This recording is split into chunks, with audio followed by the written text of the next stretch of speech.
Bonsoir à toutes et à tous. Merci d'être avec nous pour ce journal. Au sommaire, une date, un événement. Le Togo rend ce jour hommage à ses martyrs victimes de l'agression terroriste du 23 septembre 1986. Et c'est le ministre de l'administration territoriale, de la décentralisation et du développement des territoires, Rodabalo Awate, qui a procédé au dépôt de gerbes à la place des martyrs à Lomé au nom du chef de l'État, Faure Esozimna Gnassingbé. Lundi prochain, c'est la reprise des cours au Togo et pour une année scolaire réussie, il est mis à la disposition des établissements scolaires primaires des 7 préfectures du pays des manuels scolaires. Étape savane dans ce journal. Et puis, vous suivrez en fin d'édition le résumé du match aller éliminatoire CAN féminine Maroc 2024. Les éperviers dames ont largement dominé la rencontre par 7-0 face aux gazelles de Djibouti. Voilà pour les titres. Bienvenue dans le 20h de ce samedi. Le Togo rend hommage ce jour aux compatriotes victimes de l'agression terroriste du 23 septembre 1986. Il y a 37 ans, jour pour jour, cérémonie marquée par un dépôt de gerbes à la place des martyrs à Lomé par le ministre de l'administration territoriale, de la décentralisation et du développement des territoires, Rodabalo Awate, représentant du chef de l'État, Faure Esozimna Gnassingbé. Commentaire sur image, Arnold Kiliou. Stèle érigée aux martyrs, emblématiquement décorée pour saluer la mémoire des valeureux citoyens tombés sous les balles des ennemis de la paix de l'attaque terroriste du 23 septembre 1986. Le ministre de l'administration territoriale, de la décentralisation et du développement des territoires, Awate Rodabalo, représente ici le chef de l'État à cette cérémonie d'hommage. Moment de recueillement, puis la nation tout entière rend hommage à ces martyrs qui se sont sacrifiés pour la défense de la patrie.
À travers cet hommage mérité, le peuple togolais exprime sa solidarité et sa compassion à ses citoyens morts pour la paix et la sécurité. C'est aussi une invite aux Togolais d'œuvrer au prix de leur vie pour protéger la mère patrie et préserver la paix, la sécurité et promouvoir le vivre ensemble des valeurs si chères au président de la République, Faure Esozimna Gnassingbé.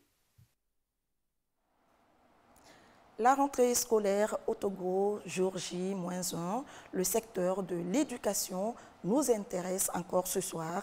Les actions phares menées par le chef de l'État, Faure Esozimna Gnassingbé, pour l'épanouissement du monde scolaire, impact positif sur les résultats en fin d'année. La politique éducative du président de la République porte ses fruits. Ulrich Amiga. Pour le compte de l'année scolaire 2022-2023, 4700 nouveaux enseignants ont été recrutés, puis déployés sur l'ensemble du territoire national avec un niveau plus élevé de prestations.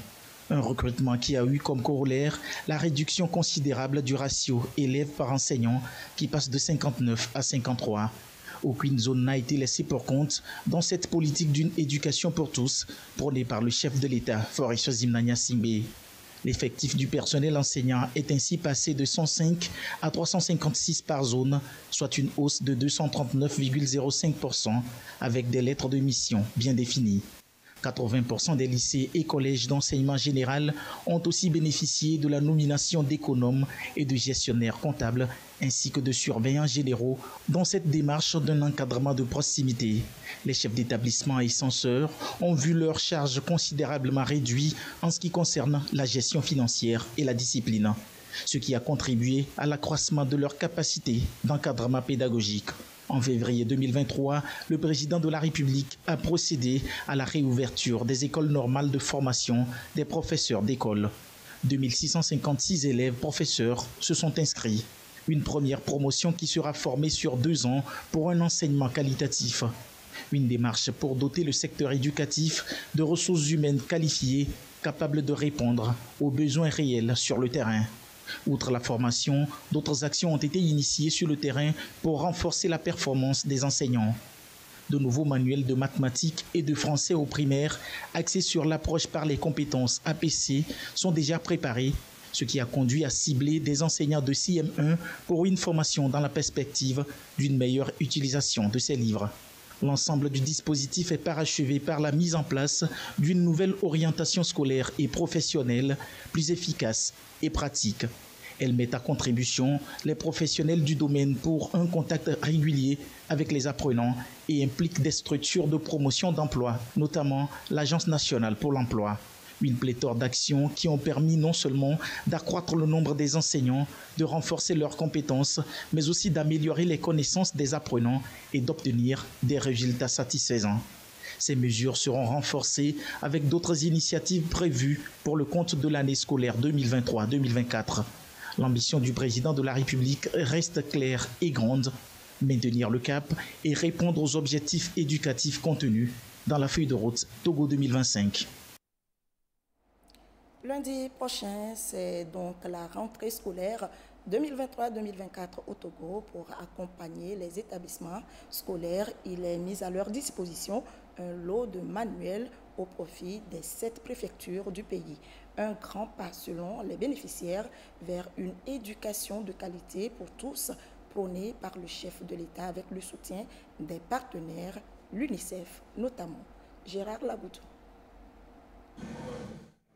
Le gouvernement togolais et ses partenaires, notamment l'UNICEF, Fonds des Nations Unies pour l'enfance, concrétisent leur ambition pour plus de rayonnement dans le secteur éducatif au Togo. Cet important appui en manuel scolaire est remis à la direction régionale de l'éducation Savane pour améliorer l'apprentissage niveau CE1 et CE2, puis CP1, CP2. Une très grande joie, pas pour moi seul, mais pour le collège enseignant et pour les élèves, ce dont viendra soulager le besoin qu'on avait. Nous allons beaucoup remercier le chef de l'État pour son dévouement pour l'éducation. Nous voyons qu'il a le souci de l'éducation au Togo et nous prions pour lui, pour qu'il ait la santé afin de continuer ce qu'il a commencé. Nous allons bien mettre à profit ces manuels pour que les résultats soient bons à la fin de l'année. L'acquisition de ces outils de travail répond à la vision Togo 2025, projet P10, axé sur la qualité de l'enseignement au Togo. Notre système aujourd'hui souffre de problèmes de qualité. Et ça fait que les enfants, arrivés jusqu'au terminus du primaire, beaucoup d'enfants n'arrivent pas à lire. Et donc, en mettant aujourd'hui ces manuels à notre disposition, ça va aider les enseignants à ce que l'objectif soit une réalité. La première activité, c'est d'aller faire couvrir les manuels. Ensuite, de les estampiller. Affecter à chaque manuel un numéro, on va les mettre à la disposition des utilisateurs. On va inviter les parents pour les sensibiliser, parce que les manuels ne se vendent pas. Et donc, il faut que chaque parent et chaque enseignant puisse entretenir ces manuels pour que l'année prochaine, on puisse aussi les remettre à d'autres personnes. Dans un élan de solidarité, l'orphelinat Sainte-Monique de l'association Vivre dans l'Espérance, basée à Dapaon, victime d'un grave incendie fin août 2023, est également soutenue par l'UNICEF. Ce lot de fournitures est remis au centre pour accompagner les apprenants. Aujourd'hui, ils sont prêts à reprendre le chemin de l'école comme tous les enfants. Alors, notre mot, c'est juste un merci à chacun et chacune dans la construction de l'être et de l'avenir de tous ces enfants. Ces manuels de langue et communication et de mathématiques seront encore renforcés dans les jours à venir au profit des apprenants niveau CM1 et CM2 sur toute l'étendue du territoire national. Et dans le même contexte, vous suivrez demain, après le journal de 20h, une émission spéciale rentrée scolaire 2023-2024. Le ministre Dodi Kokoroko, dans un entretien, mettra en relief les 10 priorités pour l'année scolaire 2023-2024. Et c'est demain, donc après le journal de 20h. Et à quelques heures de la rentrée 2023-2024, quelle ambiance sur le marché des articles scolaires. Une de nos équipes y a fait un tour, chose vue et entendue. Reportage signé Sandra Gauthier et présenté par Ulrich Amiga. Encore quelques jours et c'est la rentrée scolaire 2023-2024. Certains parents ont d'ores et déjà entamé leurs emplettes pour se procurer les incontournables de la rentrée. Cahiers, stylos, crayons, manuels. Tout ce qu'il faut pour que leurs enfants entament cette nouvelle année scolaire du bon pied. Malgré la hausse générale des prix des articles scolaires sur le marché, les parents font preuve d'une grande détermination pour garantir une rentrée réussie à leurs enfants. L'idée, c'est pour préparer la rentrée à mes petits frères, tout en leur payant les kits scolaires. L'année passée, c'était à 1500. Mais lorsque la rentrée s'approchait, c'était diminué vraiment à 1200. Mais cette année, nous le retrouvons toujours à 1500. Je suis venue au marché pour payer les fournitures de mes enfants. Et à ma grande surprise, il y a pénurie des cahiers. Donc ce qui a été remarqué depuis un mois sur le marché, puisque je suis chaque fois au marché pour vérifier, mais pour aujourd'hui, j'étais encore un peu dépassée, puisque j'ai fait le tour des grands producteurs des cahiers au Togo qui sont Sotimes, Techno et Classine. Eux aussi, ils ont apparemment les mêmes problèmes. La plupart du temps, on connaît tous nos confrères togolais que chaque fois, ils font les choses des dernières minutes. Et voilà, les dernières minutes, il n'y a pas le cahier sur le marché. Je ne sais pas comment les parents vont s'en sortir. Les parents sont là, les demi-grossistes sont là, mais le problème qu'on a actuellement, c'est que les cahiers ne sont pas dans les grandes boutiques. Les grossistes sont en rupture. Et par conséquent, nous avons le même problème. Ça veut dire que les gens viennent, mais le fait de les servir, le problème, parce qu'il n'y a pas la marchandise. Déjà, dans les grandes boutiques, ils sont 4 ou 5 comme ça. Ils n'ont pas de cahier. Si quelqu'un amène, tout le monde ramasse, il y aura la spéculation, c'est sûr. Outre les parents qui se mobilisent pour la rentrée de leurs enfants, il y a aussi ceux qui achètent des fournitures scolaires dans le but de les revendre et ainsi booster leurs ventes. La rentrée approche déjà. Je suis venue ici aujourd'hui pour acheter des cahiers, pour revendre ça. Il reste encore quelques jours avant la rentrée scolaire, ce qui laisse aux parents un peu en retard la possibilité de se procurer les fournitures scolaires, tout en prenant en compte les nouvelles directives émises par le ministère des Enseignements primaires, secondaires et techniques en rapport avec les fournitures. L'Organisation africaine pour l'éducation et la culture a initié une conférence de presse en l'honneur de ses partenaires des universités du Maroc. Une délégation est en visite au Togo. Sandra Agbotier, reportage présenté par Christine Petekialoude. L'Organisation africaine pour l'éducation et la culture OAPEC et l'Universia Police, partenaires du Maroc, édifient les nouveaux boursiers sur les conditions d'études dans le cadre de leur voyage au Maroc. Occasion pour l'OAPEC de réitérer son engagement dans la promotion de l'éducation de l'excellence académique. Des jeunes, chaque année, sortent de nos différents examens nationaux au baccalauréat. Alors, nous avons réfléchi à pouvoir les soutenir, à essayer l'expérience professionnelle à l'international. L'Universia Police du Maroc, au cours de cette visite de travail du 21 au 22 septembre au Togo, veut renforcer les liens de partenariat avec l'OAPEC tout en rassurant les parents des boursiers sur la qualité des études qu'ils proposent. Nous avons à l'université 5 établissements. Ça s'organise en pôles, donc le pôle management, le pôle ingénierie, le pôle santé. Nous avons plus de 80 diplômes qui s'organisent autour de grades différents, le grade licence, le grade master, le grade ingénieur d'État et le grade docteur. L'école offre plusieurs possibilités de double diplôme. On a ce qu'on appelle les doubles diplômes localisés au Maroc et on a les doubles diplômes dans le cadre de mobilité internationale. Les doubles diplômes dans le cadre de mobilité internationale, l'étudiant il fait la moitié de son cursus au Maroc et l'autre moitié en Europe ou en Asie.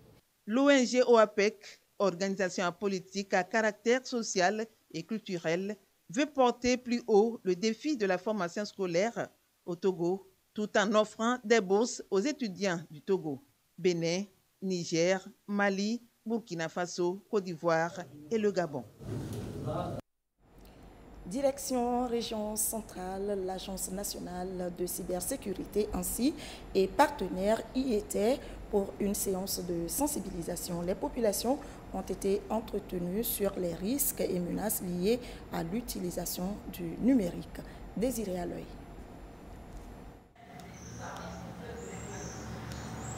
Les risques de menaces de sécurité des réseaux et systèmes d'information sont une réalité et il faut prendre le taureau par les cornes. L'Agence nationale de la cybersécurité ainsi passe à l'offensive pour couper à la racine le mal de plus en plus répandu à l'heure du numérique.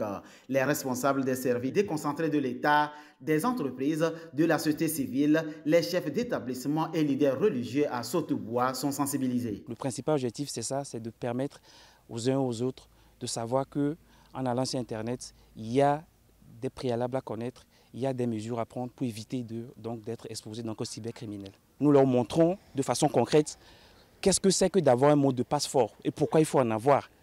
Nous leur montrons pourquoi est-ce qu'il est important de faire de la sauvegarde des données. Nous leur montrons comment faire pour connaître, par exemple, un email frauduleux. Nous essayons en fait quelque part de responsabiliser les gens. Cyberdéfense Africa accompagne ainsi dans cette lutte une sensibilisation qui reste en somme une formation pour préparer la cible à un usage avisé et responsable de l'Internet. Nous leur avons expliqué en fait les mécanismes qui existent, qui ont été mis en place par l'État pour les protéger. Et notamment, il s'agit du CERTS.tg qui est une plateforme qui est mise en ligne. Nous avons également exhorté les participants à partager l'information qu'ils ont eue ici. Parce qu'en fait, en cybersécurité, nous avons l'habitude de dire que le maillon faible de la chaîne, c'est l'être humain. La plupart des difficultés auxquelles les gens font face, c'est les arnaques en ligne. Les arnaques par timonie ou par flous. Et c'est vraiment un problème sérieux. Et donc, en pareille situation, ce que nous avons l'habitude de dire, c'est nous demander aux gens de redoubler de vigilance. Tchamba a accueilli ainsi pour les mêmes démarches. Il est question pour l'agence d'amener tous à un même niveau d'information et de vigilance afin de mieux combattre le phénomène et assurer la sécurité des réseaux et systèmes d'information. Tout autre chose, la rencontre régionale des représentants du groupe Olam à Lomé. Ils vont ensemble mener des réflexions sur la préservation des risques de travail et le bien-être des employés au sein des sociétés industrielles du coton. Norbert Agbedanou, reportage présenté par Firmin Adjinare. Ils sont au total 30 experts venus de 5 pays de l'Afrique occidentale à prendre part à cette rencontre. L'hygiène, la sécurité et l'environnement sont au cœur des échanges. Ils ont pour finalité la mise en place des normes standards pour le groupe Olam. À travers ces 2 jours de réunion, il va y avoir un échange d'expériences, mais aussi une harmonisation des procédures au sein du groupe. Les différentes thématiques, c'est sur les standardisations des procédures. D'une part, ça va être également sur les actions à mener, la mise aux normes. Donc, la première chose que NSCT a fait en arrivant, c'est de se mettre en conformité avec la réglementation togolaise en termes d'environnement. Les perspectives, c'est comme pour toute société industrielle, être à zéro accident et permettre à la production du coton et au coton d'être égrené sans arrêt des usines et pour un égrenage rapide et un paiement des paysans rapide aussi. Le Togo a été choisi comme lieu de rencontre pour ces 2 jours de meeting parce que pour nous, nos opérations au Togo sont importantes et on veut montrer l'importance qu'on accorde au Togo. À l'image du groupe Olam, la nouvelle société cotonnière NSCT va ainsi contribuer au bien-être de ses employés et à la protection de l'environnement. Et pour un meilleur respect de l'hygiène, la protection de l'environnement et la sécurité au travail, la NSCT, la nouvelle société cotonnière du Togo, a mis en place un concept hygiène, sécurité, environnement. Quel impact 2 ans après sa mise en application? Sylvain Abdou. Dans chaque usine de la NSCT, nouvelle société cotonnière du Togo, est mis en place un mécanisme pour une meilleure application des règles d'hygiène, de sécurité et de la gestion des performances environnementales. Le mécanisme s'appelle le HSE, Hygiène, Sécurité, Environnement. Opérationnel il y a 2 ans dans toutes les usines de la NSCT, le mécanisme a apporté un changement structurel au sein des usines, comme ici à l'usine de Talo à Atapamé. Le concept HSE au niveau de la NSCT nous a permis de vraiment grandir, de vraiment évoluer, de vraiment perfectionner notre manière de travailler. À l'instar du système de réseau incendie qui est mis en place, nous avons des RIA qui sont montés, qui nous permettent d'intervenir à temps au niveau de l'usine quand il y a de l'incendie. Nous avons également le traçage des zones à risque qui permet à tout individu qui rentre à l'usine de savoir que cette zone, il faut avoir une habileté avant de rentrer dans cette zone-là. Nous avons également le concept 5S qui permet de ranger les choses à leur place, de supprimer tout ce qui est inutile. L'application des règles est observée depuis l'entrée jusqu'à l'intérieur de l'usine. Une manière d'amener chacun à une meilleure conformité des mesures en vue de la bonne marche du travail en lien avec les règles établies. Le concept de HSE, au fait, c'est depuis l'entrée. On ne rentre pas sur notre site sans porter de chaussures fermées. Et spécifiquement, pour ceux qui travaillent à l'usine, ils doivent forcément être en chaussures de sécurité avant de rentrer. À l'entrée de l'usine, même, vous allez voir des passages de 7 règles de vie, des 7 règles qui indiquent comment est-ce qu'on doit se comporter, que ce soit au sein de l'usine ou bien en dehors de l'usine. À l'entrée, vous allez voir des passages piétons et des passages pour les véhicules. Ces passages sont bien indiqués avec des tracés au sol en jaune ou noir. Donc c'est sur ces bandes-là que le passage tout piéton qui rentre à l'usine, c'est ce passage-là qu'il doit observer. Le concept consiste à veiller sur la propriété et la santé au travail, mais aussi d'assurer le contrôle et la gestion des déchets et l'assainissement des lieux. À cela s'ajoute la sécurité au travail en vue de mieux préserver les accidents au travail, mais aussi parvenir à une meilleure protection de l'environnement au sein de l'entreprise.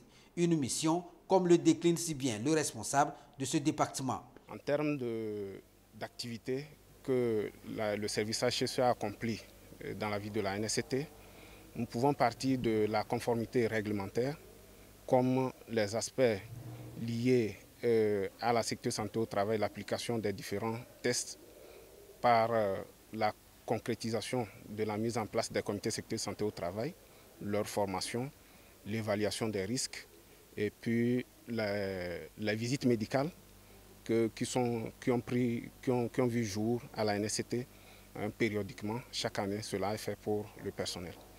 Du point de vue environnemental, de la réglementation environnementale, nous pouvons noter la réalisation des audits environnementaux et sociaux sur l'ensemble de nos 5 usines.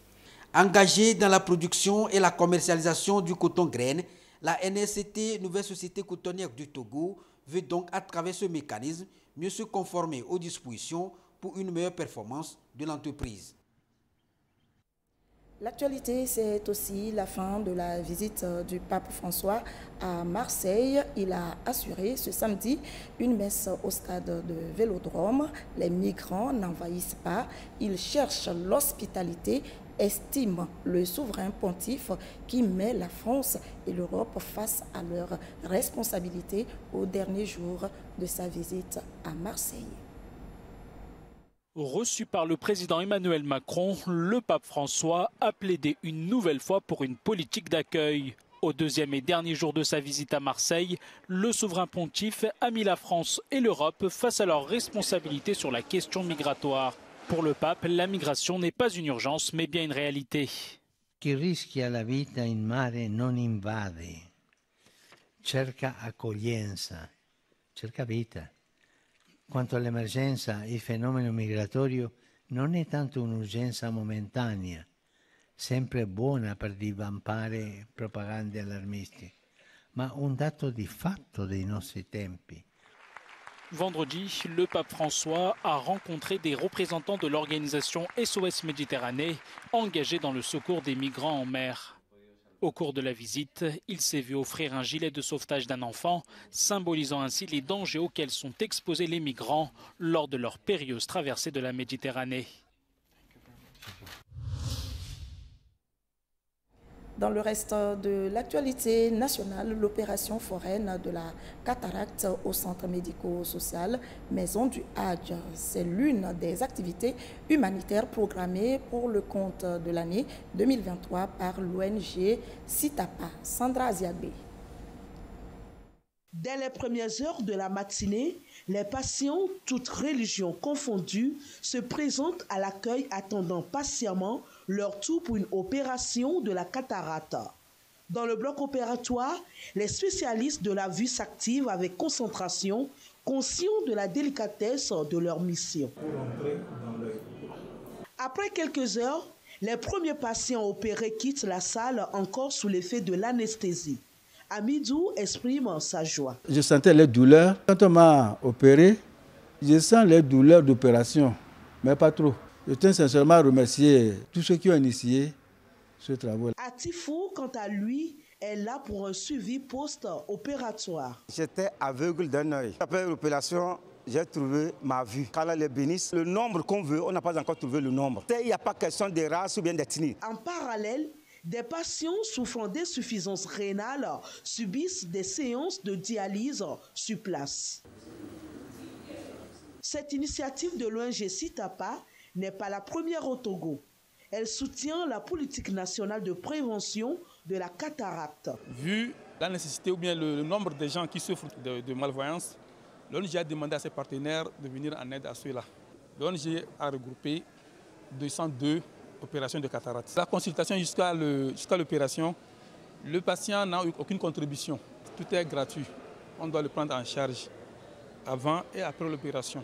Au cours de cette campagne, plus de 300 patients, dont 15 atteints de cancer, seront pris en charge et référés au CHU Tokoin. Et nous vous proposons à présent les activités menées par le Premier ministre Victoire Toméga Dogbé. Suite à l'Assemblée élective du réseau des femmes africaines, ministres et parlementaires REFAMP Togo, tenue le 6 septembre dernier, le nouveau bureau accouché de cette assemblée est venu exposer à Madame le Premier ministre Victoire Toméga Dogbé les nouvelles orientations du réseau. Nous sommes venus lui exposer nos actions prioritaires. Nous avions discuté du prochain devenir de ce réseau. Et la discussion s'est passée dans les plus bonnes conditions.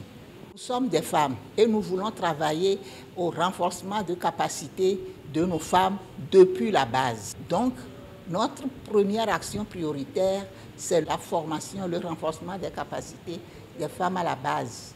Nous sommes dans une année électorale.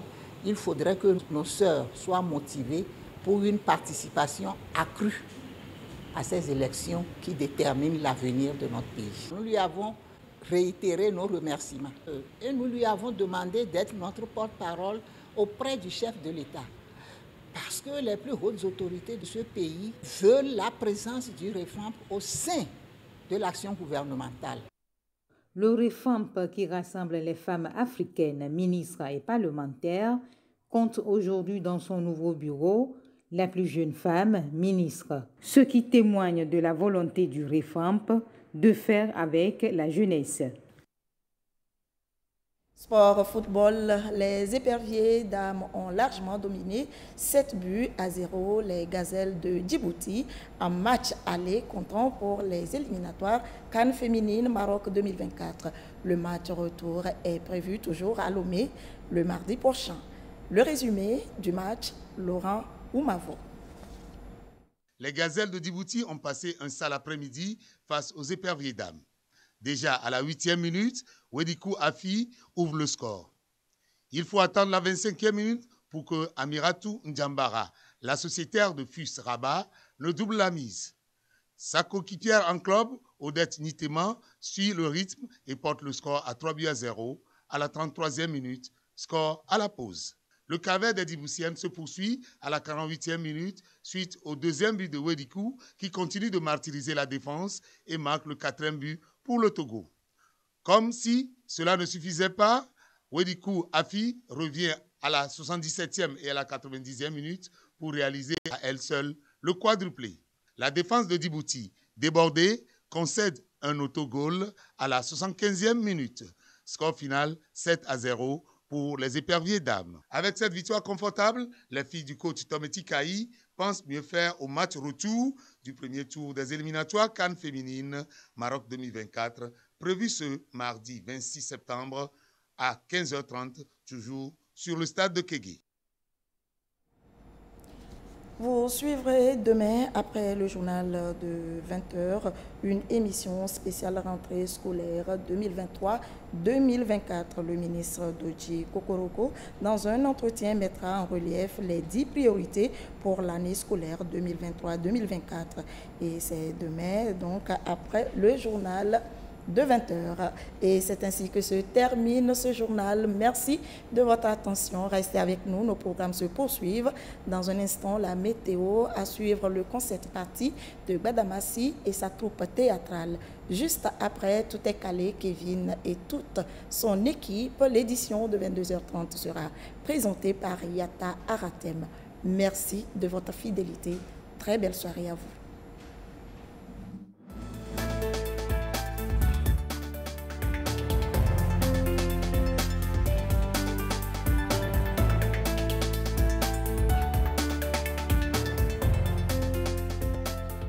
Réalisation du port Sec-Franc. Je suis Marina, je travaille dans le domaine maritime.